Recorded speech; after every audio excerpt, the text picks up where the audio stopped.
This is your weekly rundown of episode Revenant, week 8, starting on November 26th.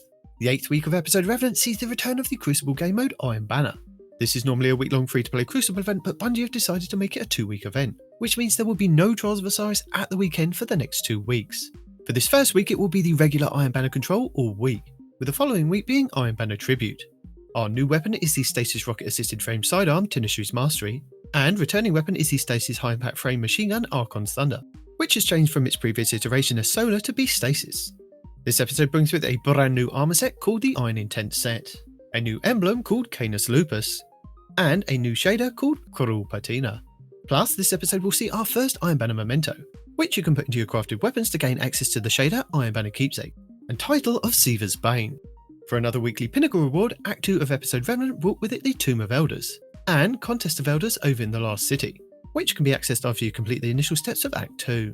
Also, if you haven't already, it's worth dropping in to see the Gunsmith, as he has a curated set of weapons available. From the Crucible, the kinetic lightweight frame hand cannon Rose, with fluted barrel, accurized rounds, slide shot, explosive payload, smooth grip, and handling masterwork. From Iron Banner, the kinetic lightweight frame submachine gun Multimax CCX, with polygonal rifling, tactical mag, attrition orbs, kinetic tremors, and a reload masterwork. From the Warlords Ruined Dungeon, the Arc Rocket-assisted frame sidearm Indebted Kindness, with smart drift control, tactical mag, loose change, vault shot, and velocity masterwork. From Solstice, the Solar Position Frame Shotgun Compass Rose, with corkscrew rifling, light mag, snapshot sights, slide shot, and handling masterwork. From the Grandmaster Nightfalls, the Arc Adaptive Frame Rocket Launcher Hothead Adept, with hard launch, impact casing, tracking module, clown cartridge, and reload masterwork. And from the Vesper's Host Dungeon, the Stasis Rapid Fire Frame Grenade Launcher versus Chill Inhibitor, with countermass, spike grenades, envious arsenal, bait and switch, and a reload masterwork. Last week also saw the Grandmaster Nightfall catch-up node become available, giving Guardians the opportunity to complete their conquest seal for this episode. Also, with this node becoming available, this will give Guardians the opportunity to jump ahead and complete the rest of Act 2's Nightfalls, along with the final act of Revenant's Nightfalls before they drop. These being the Arms Dealer on the EDZ on week 8, November 26th, and the newly reprised Inverted Spire on week 9, December 3rd.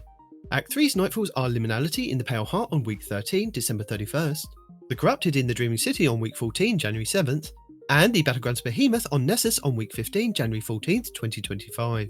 Or conversely be able to complete Act 1's Grandmasters which are now not available. Lightblade on the Throne World, Proving Grounds on Nessus, and Highest Battlegrounds Moon. Over in the Last City we have Onslaught Salvation, which can be accessed after you complete the initial steps of the opening act of Revenant. This new version of Onslaught brings with it new defences, 3 new maps, and new enemies to fight. You can select from Widow's Court, Eventide Ruins, and Kel's Grave, either normal or expert. Also, the original Onslaught has been updated to include some of the new additions. Located in the Vanguard playlist, the featured Onslaught map this week will be Vostok, with the Siege Hook Ogre kicking off the boss rotation.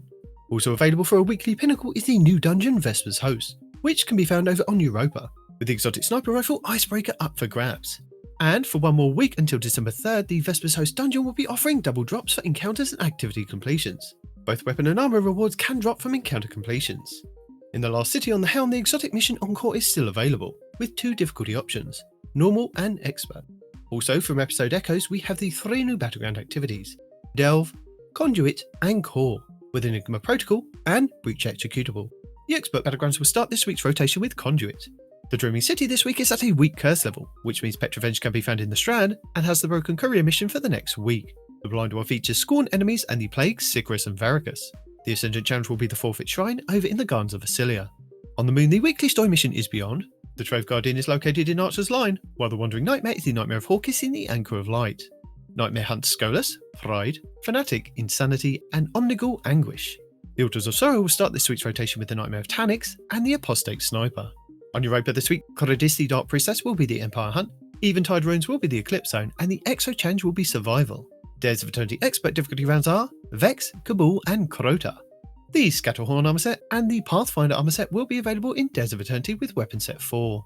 Fractithis, Pricey Milo, Volpicula, Wolftone Draw, Iotona Draconis, Canis Major, Contingency Plan, Legal Action 2, Outrageous Fortune, Steel Syllabus C14, and Spoiler Alert.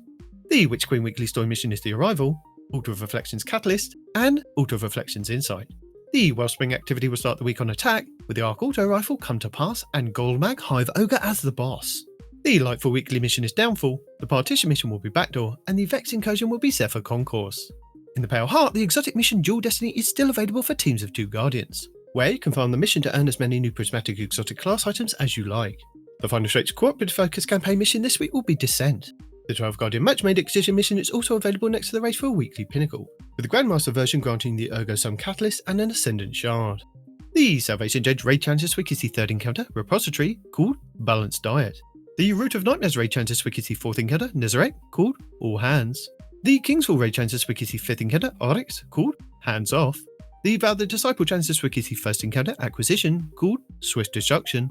The Deepstone Crypt challenge this week is the 3rd encounter, Tanix Part 1, called Of All Trades. The Garden of Salvation challenge this week is the 1st encounter, Embrace, called To the Top. And the Last Wish challenge this week is the 5th encounter, Riven, called Strength of Memory. Featured Pinnacle Raid 1 will be Crota's End over in the Legends tab. And featured Pinnacle Raid 2 will be the Vault of Glass, also in the Legends tab, with all challenges available for all encounters. With the exotic auto rifle Necrochasm being farmable from the final boss in Crota's End, and the exotic fusion rifle Vex Smith class from the final boss in Vault. Featured Pinnacle Dungeon 1 will be the Grasp of Avarice over on the Cosmodrome, and featured Pinnacle Dungeon 2 will be the Warlords Ruin over on the EDC. The exotic mission rotator will be Vox Obscura, with the Dead Messenger exotic grenade launcher being the main reward, the Season of the Risen's weapon set, plus the Tusk Allegiance armor set. The exotic missions The Whisper and 0 Hour will also be available in the Legends tab. This week's challenges are Resurrection 2, Loot Drinker, Taking All Challenges, Rapid Precision, Jolting Electricity, and Iron Sharpens Iron. Lost Sectors Tuesday Chamber of Starlight on the Dreaming City, Wednesday The Quarry on the EDZ, Thursday Excavation Site 12 on the EDZ, Friday The Broken Deep in the Pale Heart, Saturday The Blooming Deep in the Pale Heart, Sunday The Forgotten Deep in the Pale Heart, and Monday Extraction on the Throne World. Our 8th featured Nightfall will see us face off against Barakazan in the Arms Dealer over on the EDZ, with a Slammer Sword as the featured adept weapon. The 6v6 playlist will be Iron Banner Control. Memento Control should be in the Party Relentless playlist, Survival in the 3v3 playlist, Class Clash in Crucible Labs, and No Trials of Osiris at the weekend. This week should also see bonus Crucible ranks available all week long. Still available is the Destiny 10th Anniversary in-game celebration event, and don't forget to keep an eye on Zer this Friday at Reset to see if he's offering another chance to grab a random rolled exotic class item for 41 strange coins. And that's it for the 8th week of the Final Shape episode Revenant. Thank you for watching, Allons-y.